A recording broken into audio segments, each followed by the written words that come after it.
I was on a bus up here about 6 months ago, and a guy got on. He put his money in. The bus driver said, "How much is that?" And the guy said, "It's £1.70. How?" In Glasgow, how means why. I don't know why that is. You don't say £1.70, why. You say £1.70, how. You don't ponder why, you demand how. He said £1.70, how? And the driver said, "Well, it's £1.85 for a single." And the guy said, "It was £1.70 yesterday, you fucking dick."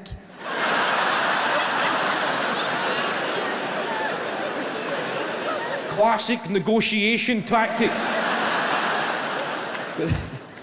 But the driver held his nerve and he said, "Well, it's £1.85 today, you fucking dick."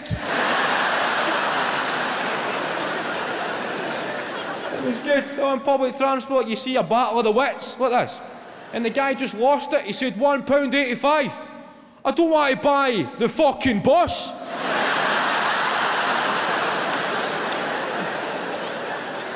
He's doing that sort of appealing for witnesses. And it goes on, and the guy starts punching the bit of perspex to get to the driver. And over years of taking the bus, I have familiarised myself with the onboard safety instructions. When a guy kicks off with a driver, don't even fucking look, just turn, look out the window, stare at the chewing gum, and go to a happy place.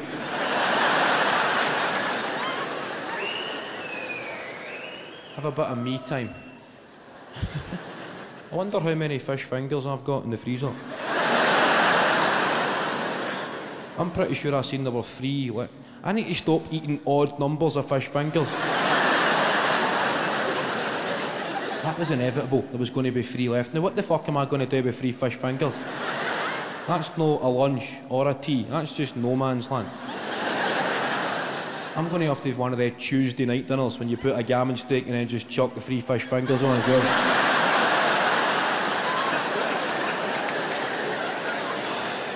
Something in combo.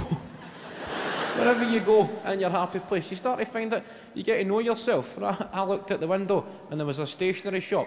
I never knew I liked stationery until that minute. I just looked there going, that's a fucking great deal on rubbers. When was the last time I rubbed something out? I might go in there, buy their rubbers. I might buy a pencil, sharpen it, a nice new pad, nice sharp pencil, write my name, and then just fucking rub it out.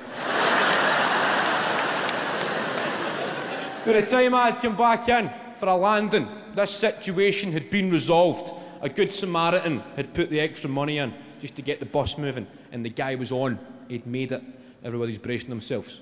Where's he going to sit? It's quite a quiet bus. I was just going, fuck. The guy's on. And it was then I realised that I was sat in the seats that are designed for conversation. You know, the seats that face in opposite directions for people looking for stimulating debate with like-minded folk on the world's big issues. Speaker's corner, that's where I was sat. And the guy, he came in and sat right opposite me. He never recognised me, oblivious to the fact he was sitting opposite Kevin. Never fucking... And the bus is pulling away. He's not going to a happy place. He's looking at that stationery shop. I might go in there and buy a pencil, sharpen it and stab him in the eye, the fucking wanker. The bus is going on, and he started talking to me. He said, "Where are you going, mate?" And I said, "I'm just going to meet my mate at the cinema." And he said, "I've not been to the cinema. I've not been to the cinema in fucking ages." Right? And I said, "Oh, all right." He's still struggling for small talk. You need to keep it going. You don't want the guy thinking you're benignant. I just said, "Oh, all right." And he said, "Do you ever see that movie, Social Network?" That's what he asked me. And I said, "Oh, the movie about Facebook." And he said, "Correct." As if you survived that fucking round.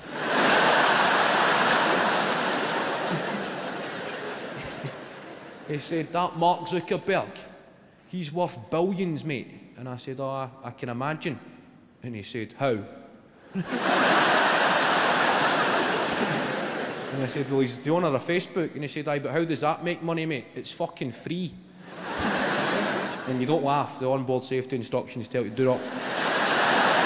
In order to avoid a punctured lung, keep your face firmly. Keep your face firmly on screensaver mode. Just.